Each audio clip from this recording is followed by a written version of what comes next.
Money used to be physical, coins in your pocket, paper bills in a wallet, gold bars locked away in a vault.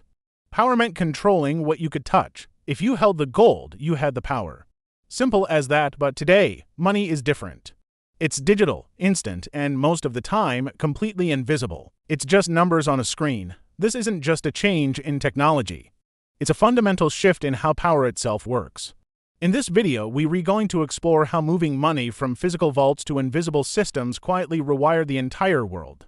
Before digital money, power moved at the speed of a horse, a ship, or a train. Transactions took time to settle. Records were kept in physical ledgers, stored locally in bank branches or government offices. Control was limited by distance. A government or a bank couldn't instantly freeze your assets across the country. They had to send people, send letters, and physically manage the flow of cash. This slowness had an interesting side effect: visibility. When money was a physical thing you had to move and count, it created a certain level of accountability. You could see the vault, you could see the guards.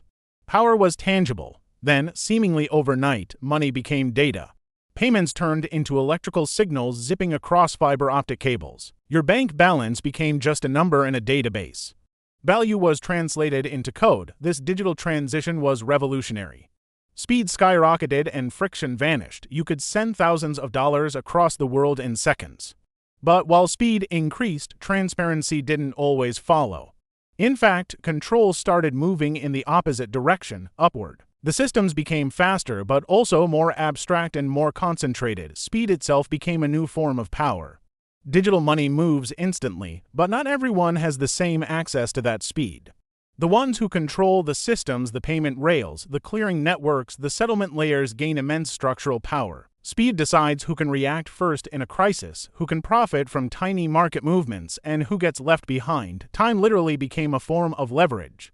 The difference between a millisecond and a second could mean the difference between winning and losing, between stability and collapse. This brings us to a strange paradox. Digital money feels decentralized, right? You can access it from anywhere on your phone. But the infrastructure behind it is incredibly concentrated. A tiny number of systems process the vast majority of all payments, settlements, and liquidity in the world.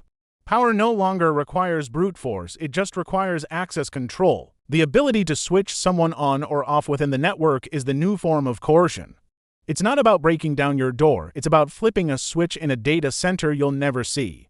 And every time we use digital money, we leave a trail. Every transaction is a data point.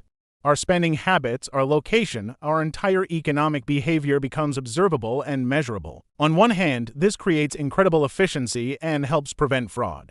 But it also creates a massive system of oversight. The nature of money has shifted from a question of ownership to a question of permission. The new question isn't, do you have the money? It's, are you allowed to use it? Your ability to transact can be granted or revoked based on rules written by someone else. So, who really benefits from this shift? The winners are those closest to the core of the system, the people and institutions that design the infrastructure, build the platforms, and write the policies. Digital money didn't get rid of the middlemen, it just changed who the middlemen are. Instead of local bank tellers, the new intermediaries are global payment processors, tech giants, and regulatory bodies. Today, power over money is shared, but it's shared among a small group. States regulate, banks distribute, and tech platforms execute the transactions. It's a complex web where no single actor controls everything, but the average user controls very little. We are participants in a system we did not design and cannot fundamentally change. Digital money, at its core, represents trust in that system. Trust in its operational stability and trust that you will comply with its rules. Value has become conditional, function has replaced ownership. So, the move to digital money didn't just change how we pay for coffee. It fundamentally altered the architecture of power, moving it from physical control to invisible, systemic control. The real question we need to ask isn't whether digital money is good or bad. The real question is, who designs the system your money lives in? If you want to understand the forces shaping our world beyond the numbers, make sure you follow for more.